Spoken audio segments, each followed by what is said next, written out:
Jei Dievas jūsų paklaustų, ko nori, kad tau padaryčiau, ko paprašytumėte? Dėl ko jums atrodo verta gyventi? Apie ką daugiausiai svajojate? Ko neturėdami gyvenime jaustumėte tuštumą? Be ko gyvenimas atrodytų beprasmis? Morkaus 10 skyriuje 2 Jėzaus mokiniai Jokūbas ir Jonas tiksliai pasako Jėzui, ko nori. Tomis aplinkybėmis toks prašymas nuskambėjo itin nederamai. Prieš tai, kai Jokūbas ir Jonas pasako Jėzui, ko jie nori, Jėzus jiems pasako, ką dėl jų padarys. Štai einame į Jeruzalę. Ir žmogaus sūnus bus išduotas aukštiesiems kunigams ir rašto žinovams. Jie nuteis jį mirti ir atiduos pagonims. Tie tyčiosis iš jo, apspjaudys, nuplaks ir nužudys. Ir 3 dieną jis prisikels. Kaip Jokūbas su Jonu reaguos į žinią, kad artimiausias jų draugas, su kuriuo vaikščiojo 3 metus, bus žiauriai nužudytas? Pajus sielvartą? Ne, godulį. Priėjo Jokūbas ir Jonas ir kreipėsi: Mokytojau, mes norime, kad padarytų mums viską, ko tik prašysime. Jis atsakė: Ko norite, kad jums padaryčiau?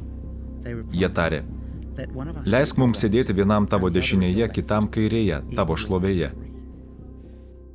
Nors šie du ką tik pavadino Jėzų mokytoju, jo mokymo iki galo aiškiai nesuprato. Jėzus savo noru ketina paaukoti gyvybę dėl kitų, o jie ragais ir nagais laikosi įsikibę savo gyvenimo. Ir tai ne pirmas kartas, kai mokiniai parodo savo ribotą protelį ir valdžios troškimą. 3 kartus Morkaus Evangelijoje Jėzus pasako mokiniams, kad kentės, mirs ir prisikels. Neįtikėtina tai, kad 2 kartus mokiniai iškart pagalvoja apie savo didybę. Jie trokšta valdžios ir prestižo. Nori būti svarbus, nori aukštos padėties ir pripažinimo. Kaip ir daugelis iš mūsų, jie tenori laimėti.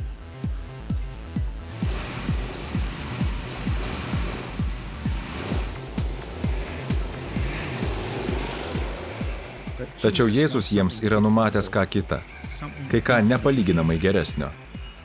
Jėzus atsakė: Nežinote, ko prašote. Ar galite gerti taurę, kurią aš geriu, ir būti pakrikštyti krikštu, kuriuo aš krikštijamas? Šiais žodžiais Jėzus tarsi klausė: Ar galite atlikti tą patį, ką ir aš? Ar galite mirti už nusidėjėlius? Ar galite nuversti pertvarą nuodėmingą žmogų skiriančią nuo Kūrėjo, kad jis galėtų užmegzti tvarius santykius su Dievu? Ar galite prisikelti iš numirusiųjų ir taip įrodyti, kad mirtis ir nuodėmė nugalėtos? Jie atsakė: Galime.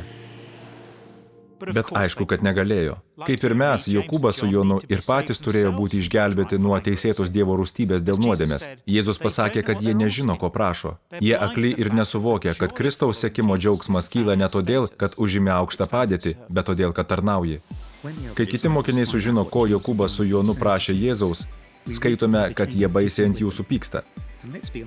Ir greičiausiai ne todėl, kad mano, jog toks valdžios prašymas būtų nederamas, o todėl, kad patys pirmiau apie tai nepagalvojo. Jėzus pasikvietęs juos tarė: Jūs žinote, kad tie, kurie laikomi pagonių valdovais, viešpatauja jiems, ir jų didieji juos valdo. Toks jau tas pasaulis. Taip jį suprato ir Jokūbas su Jonu. Mes siekime valdžios, kad galėtume valdyti, viešpatauti kitiems. Bet Jėzus viską apverčia aukštyn kojom. Bet tarp jūsų taip neturi būti. Kas iš jūsų nori būti didžiausias, bus jūsų tarnas. Ir kas nori tarp jūsų būti pirmas, bus visų vergas. Jėzus sako: Jei iš tikro esate mano mokiniai, teks keistis. Jei nori būti pirmas Dievo karalystėje, jei nori laimėti, būk pasiruošęs tarnauti. Kam aukštesnę padėtį mainyti į tarnystę? Kaip iš rankų paleisti tai, ko taip labai norisi? Jokūbas, Jonas ir kiti mokiniai vaikosi šitų dalykų todėl, kad kol kas nesupranta, jog Jėzus jau dabar jiems siūlo kai ką nepalyginamai vertingesnio. Save. Juk ir žmogaus sūnus atėjo ne kad jam tarnautų, bet pats tarnauti ir savo gyvybės atiduoti kaip išpirkos už daugelį. Jei Jėzus būtų suteikęs mokiniams tai, ko jie norėjo, jie vis tiek nebūtų jautę pasitenkinimo. Jokia valdžia, jokie pinigai, jokie pasiekimai, šeima ar draugystė, seksas, dvasingumas nesuteiks tobulo pasitenkinimo. Vis bus negana. Ir taip yra ne šiaip savo. Giliausi mūsų troškimai, tuštuma, kurią nesėkmingai stengiamės užpildyti įvairiais dalykais, iš tiesų gali būti užpildyta tik meile ir tarnavimu tam, kuris mūsų kūrė. Taip jo surėdyta. Mes ieškome pasitenkinimo dažniausiai ne ten, kur reikia. Vaikomės įvairių dalykų, vildamiesi, kad jie suteiks tai, ką iš tikro duoti gali tik Dievas. Biblija tai vadina stabmeldyste. Dievo kūrinys tampa Dievo pakaitalu, garbinamu jo vietoje. Gero dalyko pavertimas dievuku.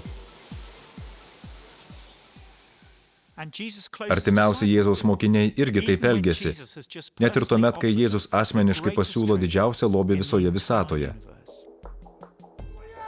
Rašytojas Liujisas yra pasakęs: esame pilni prieštaringų jausmų, tenkinamės gėrimais, seksu ir ambicijomis, kai mums siūlomas beribis džiaugsmas. Esame kaip neišmanėliai vaikai, besiveržiantys kepti smėlio pyragus landynėje vien todėl, kad mums netelpa galvoje, ką reiškia atostogauti prie jūros. Mes per greitai pasitenkiname menkniekiais. Tokie buvo Jokūbas ir Jonas, tokie esame mes. Per greitai pasitenkiname menkais dalykais, jei tik atsivertų mūsų akys. Tačiau Morkaus 10 skyrius baigėsi tikra viltimi. Ironiška, bet šiame skyriuje pasakojama apie neregį, turinti tobulą regėjimą. Iškeliaujant jam su mokiniais ir gausia minia, neregys Bartimiejus sėdėjo šalikelėje elgetaudamas. Išgirdęs, jog čia Jėzus iš Nazareto, jis pradėjo garsiai šaukti: Jėzau, Dovydo sūnau, pasigailėk manęs. Bartimiejus daug kuo skiriasi nuo mokinių. Jis yra neregys. Jis elgeta, taigi neturi jokio materialaus turto išskyrus apsiaustą. Jis nesikreipia į Jėzų mokytojau, bet Dovydo sūnau. Kitaip tariant, Dievo skirtas karaliaus siųstas į Dievui priklausantį pasaulį. Tai vienintelė eilutė šioje Evangelijoje bylojanti, kad bent vienas šitaip atpažino Jėzų. Atkreipkite dėmesį, užuot ėjęs pas Jėzų ir reikalavęs, kad jis ką nors padarytų, Bartimiejus supranta, kad nieko nenusipelnė, kad neturi ką pasiūlyti. Jis paprasčiausiai prašo pasigailėti. Daugelis jį draudė, kad nutiltų. Bet jis dar garsiau šaukė: Dovydo sūnau, pasigailėk manęs. Priešingai nei mokiniai susirūpinę savo socialinę padėtimi, Bartimiejus pasiryžęs net apsikvailinti kitų akyse, kad tik galėtų būti arčiau Jėzaus. Jėzus sustojo ir tarė: pašaukite jį. Žmonės pašaukė neregį sakydami: pasitikėk, kelkis, jis tave šaukia. Tas nusimetęs apsiaustą pašoko ir atėjo prie Jėzaus. Apsiaustas vienintelis Bartimiejaus turtas, dar turintis šiokios tokios vertės, bet net ir tą jis meta ant žemės, nežino, kad priešai stovi kai kas, asmuo, kuris yra nepalyginamai vertingesnis. Jėzus jo paklausė: ko nori, kad tau padaryčiau? Neregys atsakė: Rabuni, kad praregėčiau. Bartimiejui Jėzus daugiau nei mokytojas. Žodis rabuni originalo kalba reiškia šeimininkę, ponę. Šeimininkė, noriu regėti. Ironiška, bet kaip tik šitaip prašyti derėjo Jokūbui su Jonu. Jėzus jam tarė: eik, tavo tikėjimas išgydė tave. Jis tuoj pat praregėjo ir nusekė paskui Jėzų keliu. Tiek Jokūbui su Jonu, tiek Bartimiejui Jėzus užduoda tokį patį klausimą: ko norite, kad padaryčiau? Įdomu, kad mokinius Jėzus už jų prašymą subara, o Bartimiejų išgydo. Originalo kalba žodis išgydyti reiškia išgelbėti. Kodėl Jėzus skirtingai reaguoja į prašymus? Todėl, kad mokiniai reikalauja, jog Jėzus išpildytų jų prašymą. O Bartimiejus žino, kad neturi teisės reikalauti. Jis supranta, kad jam reikia pasigailėjimo.